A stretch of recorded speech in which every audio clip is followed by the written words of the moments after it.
My Catholic mother feared that David Cassidy would inspire dirty thoughts when he was on the covers of Teen and Tiger Beat in the early 1970s.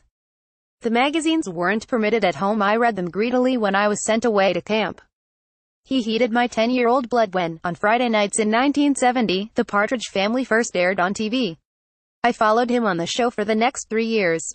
He was so charming, so unintimidatingly that he inspired dirty thoughts, well, cozy dirty thoughts, even when I wasn't looking at the magazines or the TV show. He seeped into my dreams. He was different from other romantic leads because he charmed with his awkwardness, a sort of 1970s version of Cary Grant. His stumbling, always with a grin, made him all the more alluring in his tacky, blue ruffled shirt and white bell-bottom jumpsuit, and then he had that hair, the feathered shag do of the quintessential 1970s heartthrob. At my all-girl school, we twittered about him on Mondays, long before Twitter was a thing.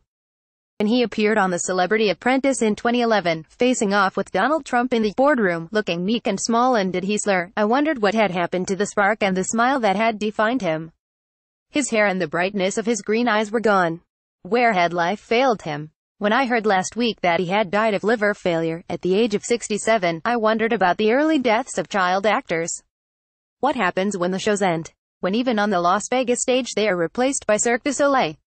What happens when fans walk past, maybe even jerk away from these faded stars instead of thronging for autographs?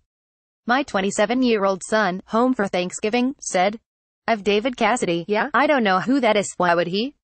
But to me, David Cassidy represents a first rush of pleasure from seeing a man on TV, a first hope that there might be a happily ever after somewhere outside my Cinderella coloring book.